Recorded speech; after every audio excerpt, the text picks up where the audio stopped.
끝없는 모래바람과 이글거리는 태양만이 존재하는 메소포타미아의 황량한 평원을 상상해 보십시오. 기원전 570년, 당신은 여러 주일 동안 물 한 모금조차 귀한 이 척박한 땅을 횡단하고 있습니다. 시야에 들어오는 것이라곤 하늘과 맞닿은 지평선과 붉게 타오르는 모래 언덕뿐이며, 대지는 당신의 숨통을 조여올 듯 건조하고 무겁습니다. 낮에는 살이 익을 듯한 폭염이, 밤에는 뼛속까지 파고드는 추위가 이어지는 이 무자비한 자연 속에서 모든 감각이 무뎌지고 피로가 영혼마저 갉아먹을 때쯤, 저 멀리 아지랑이가 피어오르는 지평선 너머로 믿을 수 없는 거대한 형상이 서서히 떠오르기 시작합니다. 그것은 자연의 지각 변동이 만들어낸 산맥이 아닙니다. 오직 인간의 손으로 빚어내어 세상의 끝을 막아선 듯한 거대한 인공의 절벽입니다. 무거운 걸음을 옮겨 그 절벽에 가까이 다가갈수록 눈앞의 광경은 이성을 마비시킬 정도로 거대해집니다. 당신이 마주한 것은 둘레만 10여 킬로미터가 넘으며 약 900헥타르에 달하는 광활한 대지를 통째로 감싸고 있는 인류 역사상 가장 압도적인 방어선, 바빌론의 성벽입니다. 이 성벽은 단순한 벽이라는 단어로는 설명이 불가능한 요새입니다. 바깥쪽 성벽의 두께만 무려 6m에 달하고, 그 뒤를 받치고 있는 안쪽 성벽 역시 7m의 두께를 자랑합니다. 이 이중 성벽과 그 사이를 채운 공간까지 합치면 전체 폭은 15m에 이릅니다. 성벽 꼭대기에서는 4마리의 말이 끄는 전차 2대가 서로 부딪히지 않고 여유롭게 교차하며 달릴 수 있을 정도입니다. 성벽을 따라 일정한 간격으로 솟아오른 거대한 감시탑들에서는 무장한 병사들이 개미처럼 작게 보입니다. 이 거대하고 기괴한 장벽 앞에서는 세상의 어떤 용맹한 대군이라도 스스로가 한낱 먼지처럼 초라하게 느껴질 수밖에 없습니다. 하지만 진정한 경악은 성벽 자체가 아닙니다. 바빌론의 북쪽, 당신이 걸어 들어갈 주 출입구인 이슈타르 문이 그 온전한 자태를 드러내는 순간, 숨이 텄는 듯한 충격이 밀려옵니다. 황토색과 모래 빛으로만 가득한 이 메마른 사막 한가운데서 눈이 시리도록 푸른 청금석 빛깔의 광채가 폭포수처럼 쏟아져 내립니다. 태양 빛을 받아 눈부시게 반짝이는 푸른색 유약 벽돌들은 마치 사막 위에 깊고 푸른 바다를 통째로 세워놓은 듯한 비현실적인 착각을 불러일으킵니다. 그리고 그 거대한 푸른 장벽 위에는 황금빛으로 번쩍이는 신성한 맹수들이 당장이라도 튀어나올 듯이 조각되어 있습니다. 폭풍의 신아다들을 상징하는 거대한 황소, 그리고 사자의 앞발과 독수리의 뒷발, 전갈의 꼬리와 뱀의 머리를 한 주신 마르두크의 상징 무슈후슈가 끝없이 도열해 있습니다. 이들은 단순히 평면에 그려진 그림이 아닙니다. 수만 개의 흙을 일일이 입체적으로 빚고 구워낸 뒤 뜨거운 가마 속에서 푸른 유약을 발라 조립해낸, 당시의 상상을 초월하는 초정밀 기술과 막대한 부의 결정체입니다. 성벽 주위로는 유프라테스 강에서 끌어온 깊은 해자가 흐르고 있어 물을 건너지 않고는 이 푸른 괴물의 아가리 속으로 들어갈 수조차 없습니다. 우리는 흔히 이러한 거대한 문과 화려한 장식이 외국의 사신을 환영하거나 제국의 아름다운 예술성을 과시하기 위한 것이라고 생각합니다. 하지만 진실은 훨씬 더 차갑고 통렬합니다. 이 슈타르 문과 이 두터운 성벽은 결코 환영이나 예술의 상징이 아닙니다. 이것은 바빌론을 지배하는 네부카드네자르 2세가 고안해낸 가장 정교하고 폭력적인 심리전의 무기입니다.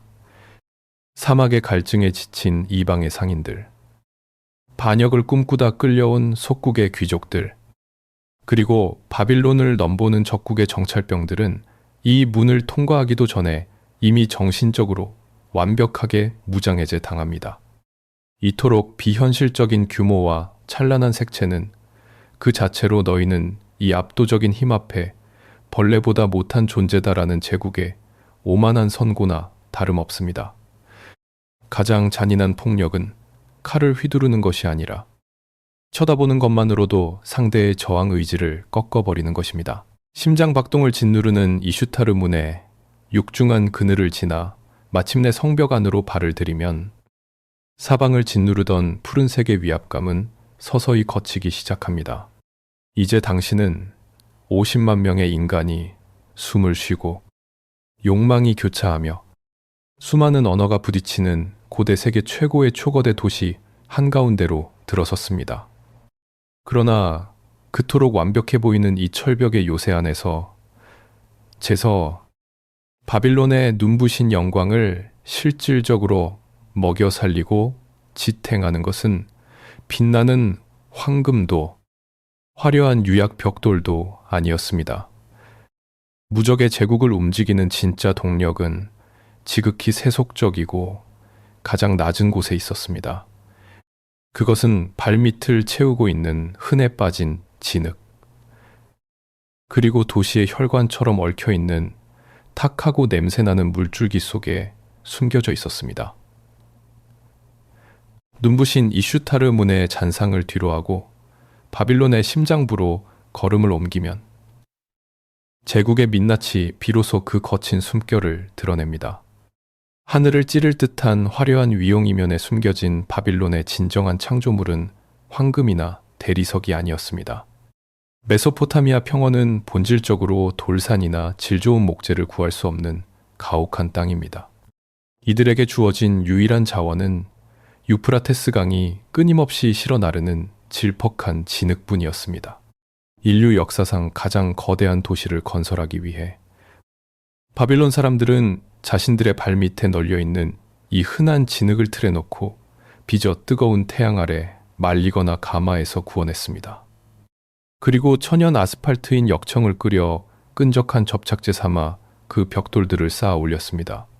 당신이 방금 지나온 그 압도적인 성벽도, 왕의 권위를 상징하는 화려한 궁전도, 하늘에 닿고자 했던 거대한 신전도, 결국은 모두 이 땅의 흙을 구워 만든 붉은 덩어리들의 집합체에 불과합니다.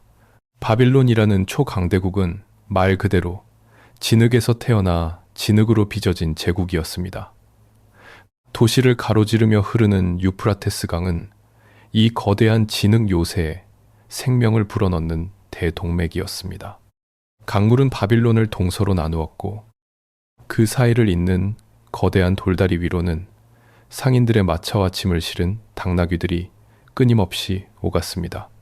하지만 바빌론의 진정한 생명줄은 강 본류가 아니라 도시 안팎으로 실핏줄처럼 뻗어있는 거대한 운하와 수로망이었습니다. 비가 거의 내리지 않는 이 척박한 땅에서 물길을 다스리지 못하면 도시는 단 며칠 만에 거대한 무덤으로 변해버립니다. 수십만 명의 인구를 먹여 살리기 위해 바빌론의 수많은 노동자들은 매일같이 무더위 속에서 운하 바닥에 쌓인 진흙을 파내고 제방을 보수해야만 했습니다. 우리는 흔히 고대 제국의 위대함을 화려한 정복 전쟁의 승리에서 찾습니다. 그러나 바빌론에서 수로를 관리하고 진흙을 퍼내는 일은 단순한 토목공사나 잡밀이 아니었습니다. 그것은 국가의 명운이 걸린 가장 고도의 통치 행위이자 통치자의 권력을 증명하는 가장 확실한 정치적 업적이었습니다. 위대한 왕들은 석비에 자신의 전승 기록을 새길 때 수로를 파고 제방을 쌓았다는 사실을 결코 빠뜨리지 않았습니다. 물을 통제하는 자가 곧 제국의 생사 여탈권을 쥐는 것이기 때문입니다. 운하의 물길이 길러낸 막대한 양의 보리는 이 거대한 제국을 굴러가게 하는 핵심 연료로 변모했습니다. 그리고 그 보리가 만들어낸 바빌론의 진정한 화폐이자 권력의 도구는 다름 아닌 맥주였습니다. 고대 바빌론의 맥주는 오늘날 우리가 유리잔에 따라 마시는 맑고 시원한 기호품이 아닙니다.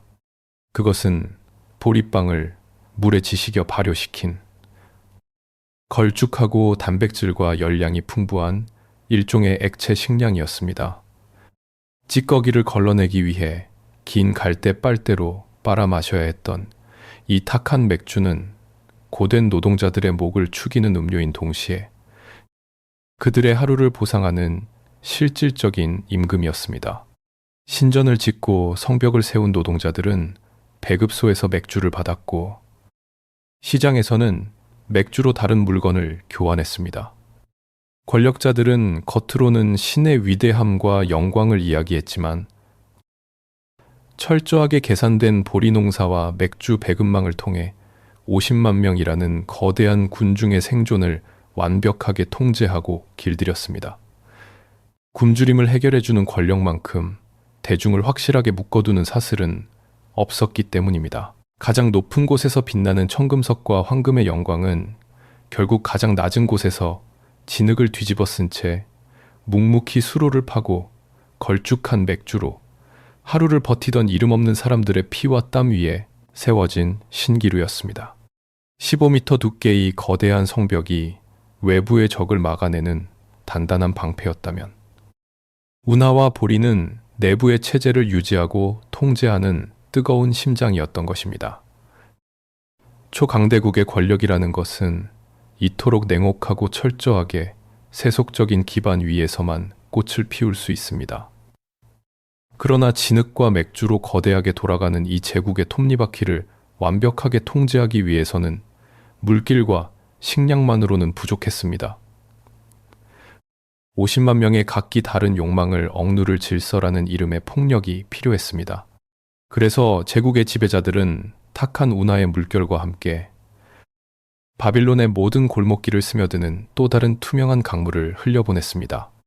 그것은 사람들의 삶을 보이지 않는 칼날로 잔인하게 토막내고 규정하는 차갑고 엄격한 법의 사슬이었습니다. 진흙과 맥주로 육신을 통제했다면 영혼과 일상을 철저하게 추함한 것은 차갑게 굳어버린 점토판이었습니다. 바빌론의 거리를 걷다 보면 어디서나 갈대펜으로 젖은 점토판에 쬐 기문자를 꾹꾹 눌러 새기는 서기들의 분주한 손놀림을 볼 수 있습니다. 이 거대한 도시는 기록의 광적으로 집착하는 사회였습니다. 곡물 거래 장부, 이자율이 적힌 대출 계약서, 결혼과 입양 서약서, 심지어 먼 곳의 상인이 불량 구리를 보냈다고 분노하며 항의하는 사소한 편지까지. 바빌론에서 일어나는 모든 인간의 욕망과 갈등은 불에 타지도 썩지도 않는 점토판 위에 낱낱이 새겨져 영원한 증거로 남았습니다.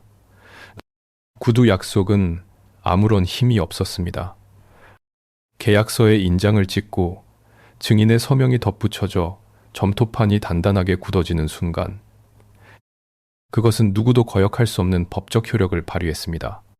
모든 것을 글로 남긴다는 것은 문명의 위대한 진보처럼 보이지만 지배자의 관점에서 그것은 백성들의 일거수일투족을 감시하고 통제하는 가장 완벽하고 치밀한 행정망이자 사법망을 구축하는 일이었습니다. 그리고 이 숨막히는 기록과 통제의 정점에는 바빌론이 전 세계에 자랑하는 절대적인 사회규범, 바로 함무라비 법전이 무겁게 자리 잡고 있었습니다. 기원전 570년 당시에도 이미 1000년 이상의 유구한 역사를 지닌 이 282조의 법률은 도시 한가운데 세워진 거대한 검은 섬로간 비석에 새겨져 모든 이가 우러러보도록 전시되어 있었습니다. 바빌론은 칼을 쥔 자의 단순한 변덕이나 일시적인 감정이 아니라 명문화된 법의 텍스트가 지배하는 놀라운 사회였습니다. 법정에서는 판사들이 점토판에 적힌 증거를 바탕으로 엄격하게 판결을 내렸습니다. 여성도 자신의 이름으로 재산을 소유하고 상업에 종사할 수 있었으며 남편의 학대나 정당한 사유가 있다면 당당하게 이혼을 청구할 권리도 가졌습니다. 수천 년 뒤의 문명들조차 제대로 보장하지 못한 놀라운 권리가 이 고대의 진흙 도시에서는 이미 일상적인 제도로 정착해 있었습니다. 하지만 이 눈부신 문명의 이면을 들여다보면 등골을 서늘하게 만드는 잔혹한 통치의 비밀이 숨어 있습니다. 우리는 흔히 눈에는 이에는 이라는 동해복수법이 만인에게 평등하고 공정한 고대 사회의 절대적 정의라고 생각합니다. 그러나 바빌론의 법은 결코 만인 앞에 평등하지 않았습니다. 이 도시의 사람들은 태어나는 순간부터 보이지 않는 세 개의 거대한 계급으로 철저하게 나뉘었습니다. 부와 권력을 쥔 귀족과 자유민인 아윌루, 남의 땅을 빌려 농사를 짓는 평민이자 예속민인 무슈케누, 이러는 그리고 인간이 돼 물건처럼 거래되는 가장 밑바닥의 노예 와르두. 눈에는 눈이라는 그토록 유명하고 엄격한 원칙은 오직 같은 계급에 속한 사람들 사이에서만 유효했습니다. 만약 귀족인 아윌루가 평민의 눈을 멀게 하거나 뼈를 부러뜨린다면 그는 자신의 신체를 훼손당하는 대신 그저 약간의 은화만을 벌금으로 던져주면 그만이었습니다. 반대로 사회적 약자가 귀족의 뺨을 때리면 끔찍한 신체 절단 형벌이 가해졌습니다. 법은 정의를 실현하기 위해 존재하는 맹목적인 저울이 아니라 철저하게 계급 간의 격차를 고착화하고 기득권의 안전과 재산을 보호하기 위해 튼튼하게 설계된 제국의 방패였습니다. 집이 무너져 주인이 죽으면 그 집을 지은 건축가를 사형에 처하고 의사의 수술이 실패하여 환자가 죽으면 의사의 손목을 잘라버리는 무자비한 형벌의 공포. 그것은 사회적 책임을 묻는 극단적인 방식인 동시에 피지배 계급이 감히 체제의 반기를 들거나 위를 쳐다보지 못하게 만드는 차가운 족쇄였습니다. 바빌론의 법은 문명의 찬란한 상징인 동시에 사회를 억압하는 가장 정교하게 벼려진 칼날이었습니다. 바빌론의 지배층은 이 철통 같은 법의 장막 안에서 흔들림 없는 안위를 누렸습니다. 이 철통 같은 이론은 이런 내가 슈거바는 이 철통 같은 법의 장막 안에서 흔들림 없는 안위를 누렸습니다. 이 철통 같은 법의 장막 안에서 이 철통 같은 법의 장막 안에서 이 철통 같은 법의 장막 안에서 이 철통 같은 법의 장막 안에서 이 철통 같은 법의 장막 안에서 이 철통 같은 법의 장막 안에서 하지만 그들의 거대한 탐욕은 단순히 자신들의 백성을 법으로 착취하는 데서 멈추지 않았습니다. 이 초거대 제국의 심장을 더 빠르고 더 눈부시게 뛰게 만들기 위해 그들은 가장 잔인한 지정학적 약탈을 자행하기 시작했습니다. 그들은 무력으로 이웃 국가들을 짓밟은 뒤 단순히 영토나 금은보화를 훔치는 1차원적인 정복에 머무르지 않았습니다. 바빌론은 제국의 영원한 번영을 위해 타국의 영혼이자 세상에서 가장 귀중한 자원을 통째로 훔쳐오고 있었습니다. 제국의 탐욕은 단순히 국경 안에 헐벗은 백성들을 쥐어짜는 것에 만족하지 않았습니다. 기원전 570년의 바빌론 거리를 걷다 보면 당신은 이곳이 고대 세계에서 상상할 수 있는 가장 화려하고 다채로운 초거대 다문화 도시라는 사실에 압도당할 것입니다. 시장에서는 이집트의 최고급 아마포가 거래되었고 엘람의 상인들과 페르시아의 유목민들 그리고 이름 모를 먼 이국의 사람들이 뒤섞여 수십 가지의 낯선 언어들이 거리를 메웠습니다. 그러나 이 화려한 다문화주의는 결코 관용이나 개방성의 산물이 아니었습니다. 그것은 철저하게 계산된 폭력과 제국주의적 약탈이 만들어낸 참혹한 전리품이었습니다. 바빌론의 지배자 네부카드네자르 2세는 군대를 이끌고 이웃 국가들을 쳐부술 때 단순히 그들의 성벽을 허물고 금은 보화를 탈취하는 1차원적인 파괴에 머무르지 않았습니다. 그는 정복한 국가의 가장 가치 있는 자원, 즉, 그 나라의 뼈대를 지탱하는 엘리트들의 지식과 영혼을 통째로 뿌리 뽑아 자신의 수도로 이식하는 거대하고 잔혹한 인구 이동 프로젝트를 단행했습니다. 가장 대표적인 비극은 기원전 587년에 벌어진 예루살렘의 파괴, 즉 훗날 바빌론 유수라 불리게 되는 뼈아픈 역사적 사건이었습니다. 네부카드네자르는 유다 왕국을 짓밟고 솔로몬의 성전을 잿더미로 만든 뒤 살아남은 왕족과 귀족, 학식을 갖춘 율법학자들, 그리고 기술이 뛰어난 장인들을 전부 포승줄에 묶어 이 머나먼 바빌론으로 끌고 왔습니다. 흥미로운 점은 이 이방인 포로들이 채찍을 맞으며 채석장에서 돌을 나르는 비참한 짐승의 삶을 살았던 것은 아니라는 사실입니다. 제국은 매우 교활하게도 이들의 뛰어난 지적 능력과 기술을 뽑아먹기 위해 거주와 이동의 자유를 어느 정도 보장하고 상업에 종사하게 하며 심지어는 제국의 관료로 등용하여 상당한 부와 안락함을 누리게 해주었습니다.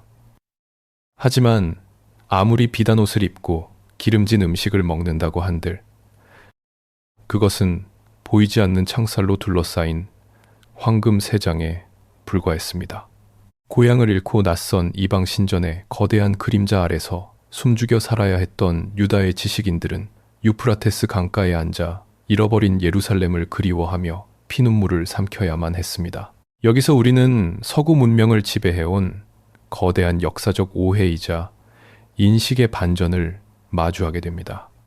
훗날 성서 기록자들에 의해 바빌론은 오만과 타락, 그리고 신의 무자비한 저주를 받을 끔찍한 죄악의 도시로 묘사되었습니다. 그러나 그토록 적대적이고 우울한 초상은 객관적인 역사의 기록이라기보다는 세계에서 가장 고도로 발전한 문명의 심장부에 강제로 끌려와 자신들의 고유한 민족적 정체성과 신앙이 거대한 제국의 용광로 속에 녹아내릴지도 모른다는 뼈저린 공포를 느꼈던 피정복 지식인들의 필사적인 심리적, 즉 방어 기제였습니다. 바빌론이 진정으로 두려운 제국이었던 이유는 그들이 단순히 사람의 목숨을 빼앗아서가 아닙니다. 정복당한 약소국들의 찬란한 문화와 뛰어난 두뇌들을 거대한 스펀지처럼 탐욕스럽게 빨아들여 그것을 바빌론 자체의 위대함으로 영리하게 포장하고 융합해버리는 그 무서운 소화력에 있었습니다. 눈부신 청금석의 바빌론은 스스로 모든 것을 창조한 고립된 천재 도시가 아니라 짓밟힌 수많은 민족들의 피와 눈물, 그리고 빼앗긴 지능을 연료로 삼아 돌아가는 거대한 지식의 약탈 기계였습니다. 조국을 잃은 처절한 슬픔과 제국의 숨 막히는 오만함이 교차하는 이 모순의 도시에서 전리품처럼 끌려온 각국의 최고 엘리트들은 도망칠 수 없는 현실에 깊이 절망했습니다. 그러나 역설적이게도 그들은 바빌론이 그동안 축적해놓은 방대하고 압도적인 지식의 바다에 매료되어 깊이 빠져들 수밖에 없었습니다. 비록 그들의 육신은 15m 두께의 흑벽돌 성벽 안에 갇혔고 그들의 기도를 들어줄 고향의 신전은 파괴되었지만 인간이 가진 순수한 지적, 호기심과 영혼마저 그 진흙 속에 영원히 파묻힌 것은 아니었습니다. 칠흑같이 어두운 메소포타미아의 서늘한 밤이 찾아오면 고향을 잃은 이방의 천재들과 제국의 최고 권력을 누리던 바빌론의 사제들은 출신과 신분의 거대한 장벽을 넘어 같은 하늘을 올려다보았습니다. 그리고 그들은 진흙으로 빚어낸 왕들의 유한한 권력을 초월하여 영원히 무너지지 않을 우주의 절대적인 진리를 찾기 위해 저 머나먼 별빛의 궤도를 향해 손을 뻗기 시작했습니다. 수많은 이방인들의 피눈물과 잃어버린 고향에 대한 한탄이 짙게 깔린 바빌론의 밤하늘은 역설적이게도 인류지성의 가장 찬란한 불꽃이 타오르는 거대한 천문대였습니다. 도시 한가운데 우뚝 솟은 7층 계단형 피라미드. 지구라트 에테메낭키의 꼭대기에 칠흑 같은 밤이 찾아오면 신전의 사제들은 숨죽여 밤하늘을 올려다보았습니다. 현대의 고고학자들은 이 거대한 건축물의 밑변이 약 90m에 달하고 높이 또한 그와 비슷했을 것으로 추정합니다. 이 웅장한 건축물의 중심인 에사길라 신전 안에는 무려 23톤에 달하는 순금으로 만들어진 마르두크 신의 조각상과 화려한 황금 제단이 어둠 속에서 눈부시게 빛나고 있었습니다. 하지만 이 거대한 에테멘앙키는 단순히 막대한 황금을 쌓아두고 맹목적인 기도를 올리거나 제물을 바치는 원시적인 우상 숭배의 공간이 아니었습니다. 그곳은 고대 세계에서 가장 뛰어난 지식을 갖춘 엘리트 지식인들이 우주의 섭리를 수학적으로 해독하던 최첨단의 천문 관측소이자 학문의 전당이었습니다. 오늘날 우리는 종교적인 믿음과 과학적인 탐구를 완전히 분리된 별개의 영역으로 엄격하게 구분합니다. 그러나 기원전 570년 바빌론의 사제들에게 이 두 가지는 정확히 일치하는 단 하나의 진리였습니다. 밤하늘을 가로지르는 행성의 궤도를 추적하고 일식과 월식의 주기를 놀라울 정도로 정확하게 계산하는 것은 단순한 학문적 호기심이 아니었습니다. 그것은 밤하늘의 별자리라는 거대한 칠판에 적힌 신들의 변덕스러운 뜻을 읽어내어 국가의 재난을 막기 위한 가장 신성하고 엄중한 정치적 의무였습니다. 그들은 밤하늘을 12개의 구역으로 나누어 오늘날까지 쓰이는 황도 12궁이라는 별자리의 지도를 최초로 완성했습니다. 수세기 동안 정밀하게 축적된 별들의 움직임은 썩지 않는 점토판 위에 세밀한 쟁기 문자로 기록되어 대를 이어 전수되었습니다. 야만적이고 미신에 사로잡힌 타락한 도시라는 서구 중심의 오랜 편견은 바빌론의 밤하늘 아래서 완전히 산산조각납니다. 유럽의 숲속에서 원시적인 부족 사회가 어둠 속을 헤매고 있을 때 바빌론의 재관들은 이미 우주의 수학적 질서를 발견하고 인류의 영원한 시간을 정의하고 있었습니다.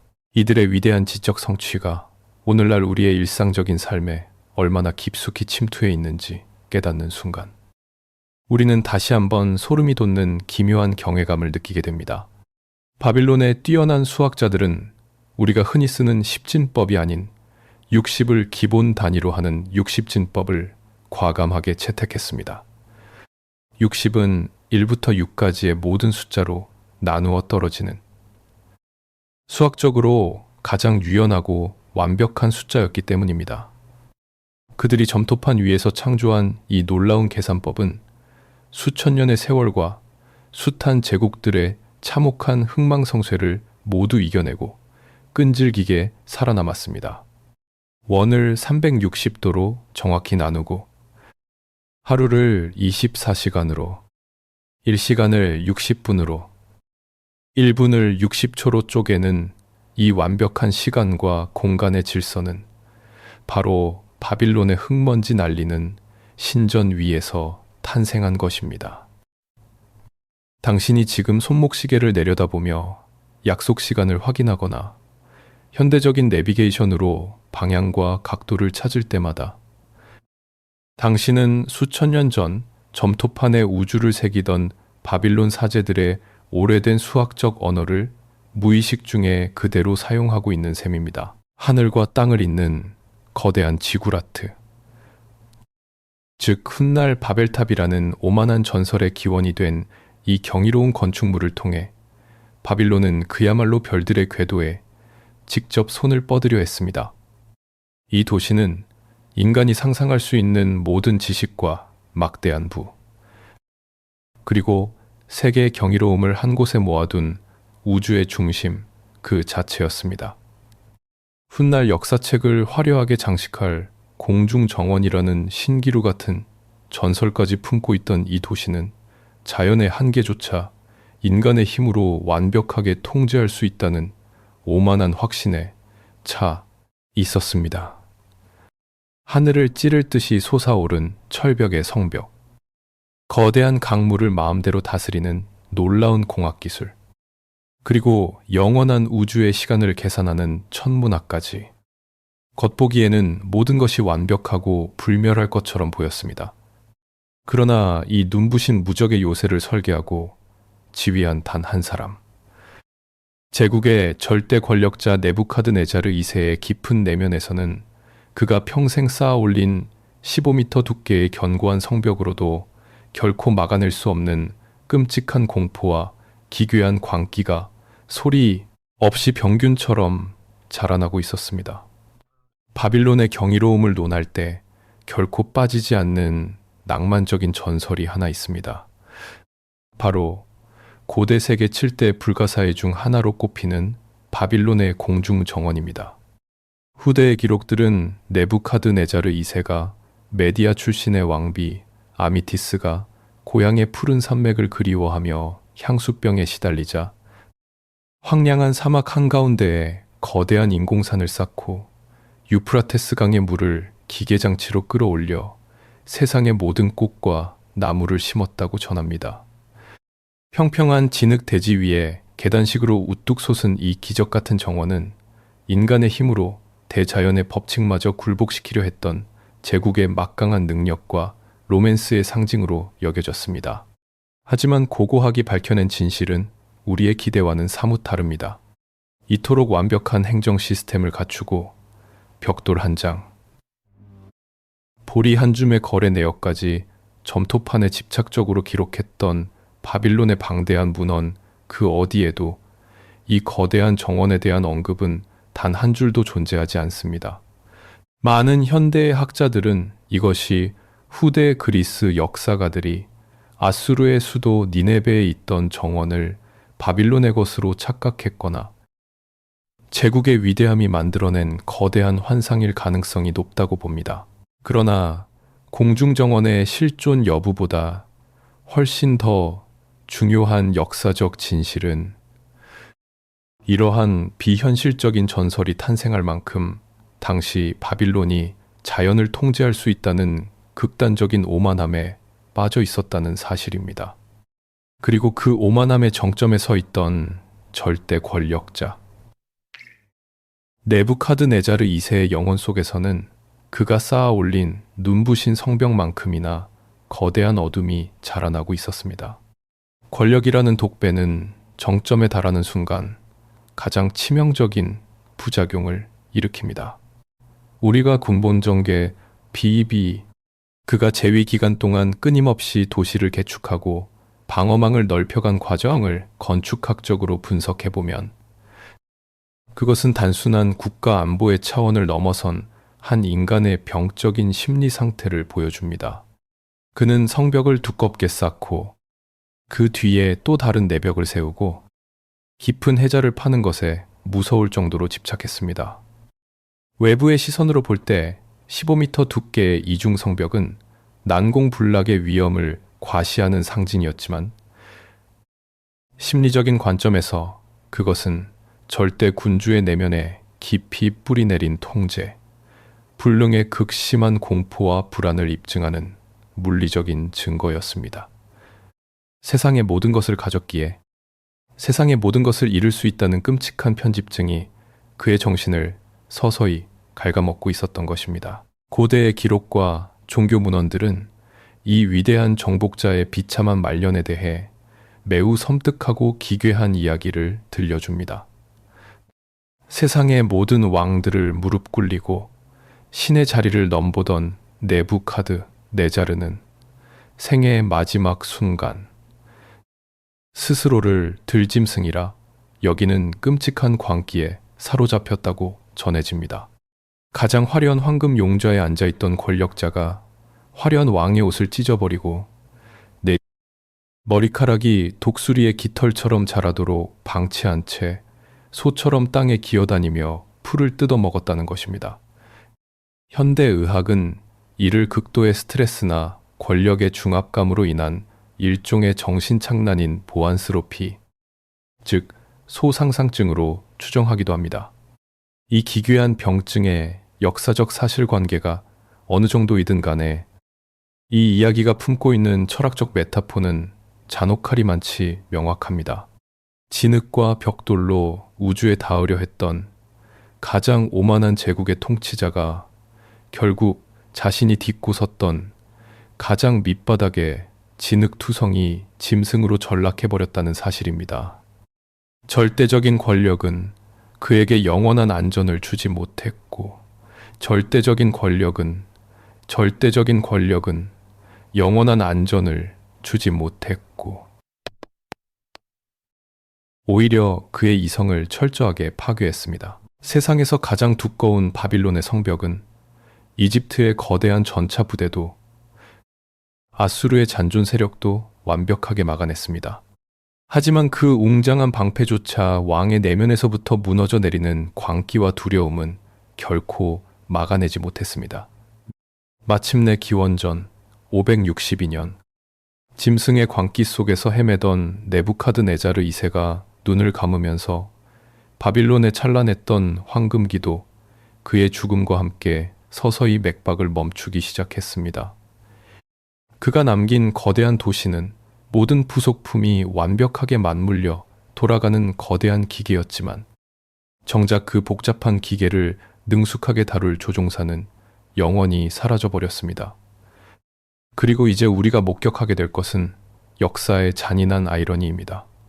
이른 구종 네부카드네자르가 평생을 바쳐 제국을 보호하기 위해 지었던 저 철통 같은 15m 두께의 육중한 갑옷은 왕좌를 물려받은 유약하고 어리석은 후계자들의 숨통을 서서히 조이는 거대한 감옥으로 변모하게 됩니다. 네부카드네자르 2세의 거대한 그림자가 걷히자 바빌론의 눈부신 황금기는 순식간에 피비린내 나는 혼돈의 소용돌이 속으로 빨려 들어갔습니다. 아무리 높고 두꺼운 성벽이라도 외부의 적은 막아낼 수 있었을지언정 권력의 심장부에서 돋아나는 탐욕과 배신의 칼날을 막아낼 수는 없었습니다. 그가 숨을 거둔 뒤 불과 몇 년 사이에 제국의 권좌는 피로 붉게 얼룩졌습니다. 아들 아멜마르두크는 왕위에 오른 지 고작 2년 만에 궁정의 음모로 암살당했고 그 뒤를 이은 매제 네리그리사르 역시 4년 만에 세상을 떠났습니다. 심지어 네리그리사르의 어린 아들마저 왕관을 쓴 지 단 2달 만에 무참히 살해당했습니다. 15m 두께의 육중한 성벽 안에서 바빌론의 지도부는 서로의 목에 칼을 겨누며 무정부 상태에 가까운 극심한 정치적 불안과 자기 파괴적인 내전을 벌이고 있었습니다. 이 핏빛 권력 투쟁의 끝에서 마침내 왕좌를 차지한 인물은 나보니두스라는 매우 기이하고 이질적인 통치자였습니다. 그는 분열된 제국을 통합하고 불안에 떠는 백성들의 마음을 다독이기는커녕 제국의 근간 자체를 뿌리째 뒤흔드는 치명적인 정치적, 종교적 실책을 저질렀습니다. 당시 바빌론 사회를 하나로 묶는 가장 강력한 이데올로기는 주신 마르두크에 대한 절대적인 신앙과 에사길라, 신전 재관들의 막강한 권위였습니다. 매년 새해가 되면 왕은 반드시 신전으로 나아가 마르두크 신상의 손을 맞잡고 제국의 안녕을 기원하는 신성한 의식을 주관해야만 했습니다. 이 의식은 왕의 통치 정당성을 확인받는 제국의 가장 중요한 정치적 행위였습니다. 그러나 나보니두스는 바빌론의 심장인 마르두크를 철저히 외면하고 달의 신신을 맹목적으로 숭배하며 다른 신전들의 재물을 쏟아부었습니다. 이것은 단순한 개인의 종교적 취향이나 신앙의 문제가 아니었습니다. 그것은 바빌론의 학문과 경제, 그리고 민심을 깊숙이 장악하고 있던 마르두크 재관들에 대한 전면적인 선전포고였으며 제국을 지탱하던 이데올로기의 기둥을 스스로 도끼로 찍어버리는 오만하고도 자살적인 행위였습니다. 자신을 향한 재관들의 분노와 백성들의 흉흉한 민심을 견디다 못한 나보니두스는 결국 역사상 어떤 제국의 통치자도 하지 않았던 황당하고 무책임한 결정을 내리게 됩니다.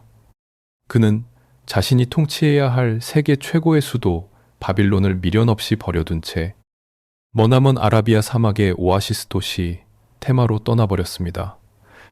그리고 그곳에서 무려 10년 동안이나 기괴한 은둔 생활을 이어갔습니다.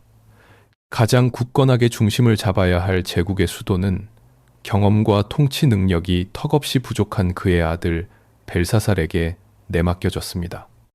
왕잉 부재한 10년 동안 바빌론의 가장 신성한 새해 축제는 매년 취소되었고, 백성들은 신들이 자신들을 버렸다는 깊은 절망감과 지도자에 대한 극도의 불신에 빠졌습니다. 우리는 흔히 압도적인 군사력을 가진 초강대국이 외부의 흉포한 적이나 치명적인 신무기에 의해 처참하게 멸망한다고 믿습니다. 하지만 역사의 진실은 언제나 그 반대입니다. 거대한 국가의 진정한 붕괴는 적의 공성추가 성문을 때릴 때가 아니라 지도자가 백성들과의 이데올로기적 결속을 상실하고 사회 내부의 신뢰 시스템이 완전히 무너져 내릴 때 소리 없이 시작됩니다. 기원전 539년 바빌론의 성벽은 여전히 하늘을 찌를 듯 견고했고 식량 창고에는 곡식이 넘쳐났지만 그 안에서 살아가는 사람들의 마음속에서 제국은 이미 잿더미로 변해 있었습니다. 마르두크의 재관들은 자신들을 모욕하고 버린 왕을 뼛속 깊이 증오했고, 억압받던 이방인 포로들은 제국이 붕괴될 복수의 날만을 간절히 기다렸습니다. 그러나 이 철벽의 요새 안에서 대리 통치권을 쥔 벨사살과 눈먼 귀족들은 자신들의 성벽이 영원히 외부의 침입을 막아줄 것이라 맹신하며 밤마다 화려한 연회를 열고 술잔을 기울였습니다. 그들이 오만한 향락에 취해 파멸의 전주곡을 철저히 외면하고 있던 바로 그 순간, 저 머나먼 동방의 페르시아 산맥에서는 무력보다 인간의 심리와 공포를 꿰뚫어 보는데 훨씬 더 능통했던 한 명의 천재적인 정복자가 거대한 그림자를 들이우며 소리 없이 바빌론을 향해 다가오고 있었습니다. 기원전 539년 바빌론의 견고한 이중 성벽 안에서 무능한 지도부와 귀족들이 끝없는 연회와 향락에 취해 파멸의 전주곡을 외면하고 있을 때, 성벽 밖에서는 세계 역사의 흐름을 영원히 뒤바꿀 거대한 폭풍이 몰아치고 있었습니다. 저 머나먼 동방의 산악지대에서 세력을 키운 페르시아의 군주 키루스 대왕이 마침내 바빌론을 향해 진군을 시작한 것입니다. 우리는 보통 고대의 정복전쟁이라고 하면 코끼리나 거대한 공성탑을 앞세우고 수만 개의 불화살이 하늘을 뒤덮는 끔찍하고 파괴적인 사륙전을 떠올립니다. 바빌론의 두께 15m에 달하는 압도적인 성벽과 깊은 해자 역시 미퉁, 급이, 미퉁, 급이 바빌론의 그 어떤 강력한 군대라도 뼈와 살을 깎아내는 무수한 희생을 치러야만 넘볼 수 있는 물리적인 절대 방어막이었습니다. 그러나 키루스 대왕은 단순히 힘으로 밀어붙이는 무식한 야만족의 족장이 아니었습니다. 그러나 그는 인간의 마음을 꿰뚫어 보는데 천부적인 재능을 지닌 탁월한 전략가이자 인류 역사상 최초로 정보전과 심리전의 위력을 완벽하게 이해하고 활용한 무서운 군주였습니다. 그는 물리적인 성벽을 부수기 위해 병사들의 피를 흘리는 대신 바빌론 내부의 가장 취약한 급소를 정확히 노렸습니다. 그것은 바로 왕과 백성, 권력자와 재관들 사이가 갈기갈기 찢어져 버린 심리적 단절과 민심의 이반이었습니다. 키루스는 군대를 움직이기 전부터 바빌론 내부의 정교한 여론전을 펼치기 시작했습니다. 그는 자신을 잔혹한 이방의 정복자가 아니라 부패하고 타락한 바빌론을 구원하기 위해 신이 직접 선택한 해방자로 포장했습니다. 키루스의 선전포고는 칼이 아니라 정교하게 짜인 메시지였습니다. 그는 나보니두스, 왕이 버린 바빌론의 수호신 마르두크가 직접 자신의 손을 잡고 바빌론으로 이끌었다고 선언했습니다. 이는 나보니두스에게 앙심을 품고 있던 마르두크 신전의 사제들에게 던지는 치명적이고도 달콤한 미끼였습니다. 동시에 그는 바빌론에 억류되어 있던 유다인들을 비롯한 수많은 이방인 포로들에게는 각자의 고향으로 돌아가 신앙을 회복하게 해주겠다는 희망의 메시지를 은밀히 전파했습니다. 이 놀라운 심리전은 바빌론 성벽 안에 전염병처럼 퍼져나갔습니다. 사제들은 이방인인 키루스를 자신들의 신이 보낸 구원자로 찬양하기 시작했고, 시민들은 더 이상 자신들을 버린 왕을 위해 피를 흘리며 성벽을 지킬 이유를 찾지 못했습니다. 시민들은 대주갱각홍에 공구고 기주고 강안에 칼이 부딪히기도 전에 제국의 방어 의지는 이미 내부에서부터 완전히 무장 해제되어 버린 것입니다. 이것이 바로 바빌론이 맞이한 가장 치명적인 패배였습니다. 15m 두께의 육중한 성벽과 하늘을 찌르는 감시탑은 그대로 솟아 있었지만 그것을 지켜야 할 사람들의 마음 속에서 성문은 이미 활짝 열려 있었습니다. 고대 세계에서 가장 두렵고 무자비했던 제국은 외부의 무력에 의해 파괴된 것이 아니라 자신들의 지도자가 만들어낸 분열과 적이 파고든 교묘한 선전선동에 의해 스스로 붕괴를 선택하고 있었습니다. 페르시아 군대는 바빌론 사람들의 항전 의지를 완전히 꺾어놓는데 성공했습니다. 하지만 심리적인 승리만으로 거대한 물리적 요새가 저절로 무너지는 것은 아닙니다. 여전히 키루스의 눈앞에는 하늘을 가리는 거대한 성벽과 유프라테스 강이라는 도도한 자연의 방벽이 가로막고 있었습니다. 칼과 창으로 뚫을 수 없는 이 절대적인 방어선을 넘기 위해 키루스는 인류 전쟁사의 길이 남을 가장 기상천외하고도 불가능에 가까운 군사작전을 준비하고 있었습니다. 그는 성벽을 부수거나 사다리를 놓는 대신 바빌론의 심장과도 같은 생명줄 그 자체를 제국을 찌르는 가장 치명적인 비수로 탈바꿈시킬 계획을 실행에 옮기기 시작했습니다. 기원전 539년에 어느 서늘한 가을밤, 바빌론의 거대한 궁전 안에서는 제국의 운명을 조롱하는 듯한 성대하고 기괴한 연회가 열리고 있었습니다. 왕을 대신하여 도시를 다스리던 벨사살과 수천 명의 귀족들은 화려한 조명 아래서 황금 잔에 찰랑이는 포도주를 마시며 광란의 축제를 즐겼습니다. 성벽 밖에는 수만 명의 페르시아 대군이 진을 치고 있었지만 그들은 다가오는 죽음의 그림자를 조금도 두려워하지 않았습니다. 하늘을 찌르는 15m 두께의 이중 성벽, 그리고 도시의 정중앙을 관통하며 흐르는 깊고 거센 유프라테스 강이 자신들을 영원히 지켜줄 것이라 맹신했기 때문입니다. 강물이 도시로 흘러들고 나가는 성벽 하단의 수문에는 그 누구도 잠수해서 통과할 수 없는 촘촘하고 육중한 금속 격자가 설치되어 있었습니다. 그로스 바빌론의 수뇌부에게 이 도시는 물리적으로 결코 함락될 수 없는 신들의 요새였습니다. 그래서 그들은 적군이 코앞에 닥친 그 절망적인 밤에도 유다인들에게서 빼앗아온 신성한 성전의 금그릇에 술을 부어 마시며 오만한 웃음을 터뜨렸습니다. 당온을 보시마. 하지만 그들이 황금잔을 부딪히며 쾌락에 취해 있던 바로 그 시간, 성벽 밖에서는 인류 전쟁사에 영원히 기록될 가장 기상천외하고 소리 없는 침투 작전이 시작되고 있었습니다. 키루스 대왕의 뛰어난 공병대원들은 바빌론의 두꺼운 성벽을 둔탁한 공성추로 때리는 대신 도시 상류의 유프라테스 강 물길을 미리 파놓은 거대한 인공호수와 운하로 일제히 돌려버렸습니다. 이것은 수백 년 동안 물을 다스리는 자가 제국을 다스린다는 바빌론의 오랜 생존 공식을 완전히 역이용한 천재적인 발상이었습니다. 도도하게 흐르던 강물은 순식간에 방향을 틀었고 바빌론의 성벽 아래를 통과하던 유프라테스 강의 수위는 병사들의 허벅지 아래로 이내 무릎 높이까지 급격히 낮아졌습니다.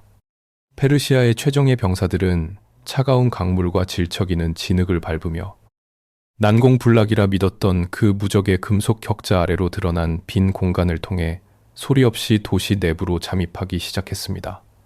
그러나 어둠을 틈타 페르시아 군대가 강물을 건너 도시의 심장부로 들어섰을 때 그들을 기다리고 있던 것은 빗발치는 화살이나 처절한 백병전이 아니었습니다.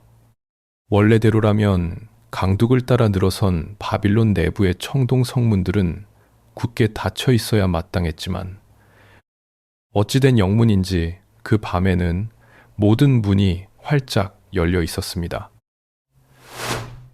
축제의 열기에 취한 경비병들의 치명적인 태만이었는지 아니면 이미 키루스와 은밀하게 내통하고 있던 마르두크 재관들과 억압받던 시민들의 의도적인 반역이었는지는 여전히 역사의 미스터리로 남아 있습니다. 분명한 사실은 단 한 번의 끔찍한 공성전도, 단 한 방울의 끓는 기름도 쏟아지지 않은 채 역사상 가장 거대하고 완벽했던 방어선이 내부로부터 허무하게 뚫려버렸다는 것입니다. 페르시아 군대는 아무런 저항 없이 텅 빈 거리를 행진하여 왕궁을 장악했고 왁자지껄하던 화려한 연회장은 순식간에 죽음의 차가운 침묵으로 휩싸였습니다. 우리는 보통 위대한 제국의 멸망이라고 하면 웅장한 도시가 붉은 화염에 휩싸이고 사람들의 비명소리가 하늘을 찌르며 모든 건축물이 처참하게 파괴되는 아포칼립스적인 비극을 떠올립니다. 하지만 바빌론의 최후는 그 어떤 제국의 멸망보다도 기괴할 만큼 고요하고 평화로웠습니다. 도시는 불타지 않았고 잔혹한 약탈이나 학살도 없었습니다. 날이 밝자 키루스 대왕은 피에 굶주린 정복자가 아니라 신이 보낸 자비로운 해방자의 모습으로 당당하게 이슈타르 문을 통과했습니다. 억압받던 이방인 포로들은 환호했고 바빌론의 재관들은 그에게 자발적으로 머리를 조아렸습니다. 바빌론 사람들은 15m 두께의 성벽을 스스로 무용지물로 만들며 자발적으로 제국의 숨통을 끊어버렸습니다. 인류 역사상 가장 위대했던 초강대국은 외부의 무력에 굴복한 것이 아니라 내부에서 썩어 문드러진 채 조용히 자살한 것입니다. 페르시아의 군대는 흠집 하나 없는 온전한 도시를 손에 넣었고 수천 년을 이어온 메소포타미아의 긍지 높은 문명은 영원히 역사 속으로 사라졌습니다. 화려했던 도시의 물리적 껍데기는 그대로 남았지만 바빌론의 영혼은 그날 밤 완전히 숨을 거두었습니다. 그렇다면 그로부터 2500년이 훌쩍 지난 오늘날 그 오만했던 진흙의 제국이 현대 인류에게 남긴 서늘한 경고는 과연 무엇일까요? 키루스 대왕이 무혈입성한 그날 밤 이후 초강대국 제국으로서의 바빌론은 영원히 역사 속으로 사라졌습니다. 역설적이게도 물리적인 도시는 단숨에 파괴되지 않았습니다. 바빌론은 페르시아 제국의 화려한 속주로 한동안 명맥을 유지했고 훗날 알렉산더 대왕이 이곳을 정복하고 자신의 새로운 제국 수도로 삼으려 했을 만큼 여전히 세계에서 가장 매혹적인 장소였습니다. 하지만 알렉산더마저 네부카드네자르의 궁전에서 열병으로 숨을 거둔 후 바빌론의 심장 박동은 눈에 띄게 잦아들기 시작했습니다. 사람들은 서서히 도시를 떠났고 생명줄이었던 유프라테스 강의 수로는 돌보는 이가 없어 진흙으로 꽉 막혀버렸습니다. 화려했던 청금석 유약 벽돌들은 거친 모래바람에 깎여나갔고 하늘을 찌르던 에테메난키 지구라트는 속절없이 무너져 내려 거대한 흙더미로 변했습니다. 발밑에 진흙을 빚어 하늘의 별자리에 닿으려 했던 인류 최초의 경이로운 초거대 도시는 결국 자신이 잉태되었던 그 축축하고 볼품없는 진흙 속으로 허무하게 회귀하고 말았습니다. 그러나 바빌론이 남긴 정신적인 유산과 제국의 오만에 대한 기억은 결코 모래 속에 파묻히지 않았습니다. 키루스 대왕에 의해 해방되어 고향으로 돌아간 유다의 지식인들은 자신들의 참혹했던 포로 생활과 거대 제국의 멸망을 생생한 언어로 기록했습니다. 그들의 붓 끝에서 바빌론은 눈부신 학문과 과학의 중심지가 아니라 이 신의 권위에 도전하다 끔찍한 저주를 받고 무너져 내린 타락과 교만의 영원한 상징으로 성서에 깊이 낙인 찍혔습니다. 이것이 바로 역사가 패자에게 내리는 가장 가혹한 형벌입니다. 15m 두께의 난공불락 성벽도, 수만 장의 점토판에 기록된 치밀한 법전도, 순금 23톤으로 빚어낸 찬란한 신상도, 후세의 기억을 지배하는 승자의 텍스트 앞에서는 아무런 힘을 쓰지 못했습니다. 사람들은 바빌론이 발명한 60진법으로 매일의 시간을 계산하고 그들이 만든 황도 12궁으로 밤하늘의 별자리를 읽으면서도 정작 바빌론이라는 이름 앞에서는 바벨탑의 붕괴라는 오만한 권력의 비참한 최후만을 본능적으로 떠올리게 되었습니다. 기원전 570년의 바빌론은 단순한 과거의 유물이 아닙니다. 그것은 시대를 초월하여 끊임없이 반복되는 국가와 권력의 뼈아픈 모순을 보여주는 완벽한 거울입니다. 우리는 이것을 현대의 바빌론 신드롬이라고 부를 수 있을 것입니다. 눈부신 경제 성장과 화려한 인프라의 이면에 짙게 깔린 극심한 빈부격차, 거대한 권력과 부를 독점한 소수, 엘리트층의 맹목적인 탐욕, 그리고 체제의 화려함에 가려져 신음하는 평범한 사람들의 상실감은 2500년 전이나 지금이나 조금도 다를 바가 없습니다. 바빌론의 지배자들은 거대한 운하를 통제하고 완벽한 법률을 만들면 영원토록 사람들을 지배할 수 있다고 맹신했습니다. 그들은 국가의 안보를 위협하는 모든 적이 성벽 밖에서 올 것이라 착각하여 끊임없이 감시탑을 높이고 해자를 깊게 팠지만 정작 제국의 숨통을 끊어놓은 것은 그 철벽의 요새 안에서 뚜차 터져버린 민심의 철저한 외면과 사회적 단절이었습니다. 이제 눈을 돌려 오늘날 우리가 살아가고 있는 이 21세기의 세상을 조용히 바라보십시오. 우리는 흑벽돌 대신 차가운 유리와 강철로 구름을 뚫고 솟아오르는 마천루들을 경쟁적으로 짓고 있습니다. 전 세계의 수많은 언어와 끝없는 욕망이 초연결된 인터넷이라는 보이지 않는 가상의 광장에서 매일같이 부딪히며 현대판 바벨탑을 아찔하게 쌓아 올리고 있습니다.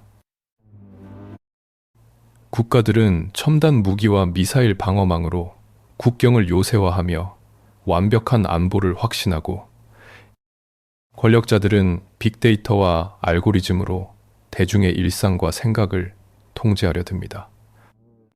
그러나 겉보기에 이토록 완벽하고 화려한 우리의 현대 문명 내면에는 이념의 극단적인 양극화와 불평등, 그리고 타인에 대한 깊은 불신과 혐오가 독버섯처럼 무성하게 자라나고 있습니다. 그렇다면 우리는 여기서 한 가지 무겁고 서늘한 질문을 던지지 않을 수 없습니다.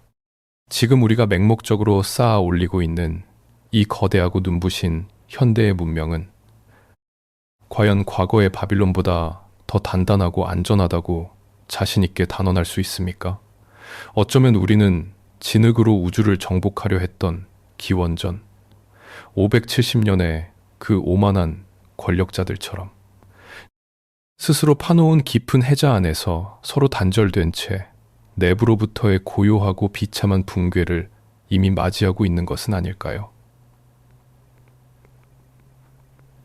난공불락의 요새는 가장 강력한 적의 무기가 아니라 굳게 닫힌 성문을 안에서 스스로 열어젖힌 체제 내부의 깊은 절망에 의해 무너졌다는 바빌론의 마지막 밤의 묵직한 교훈을 지금 우리는 다시 한번 뼈아프게 되새겨야 할 때입니다.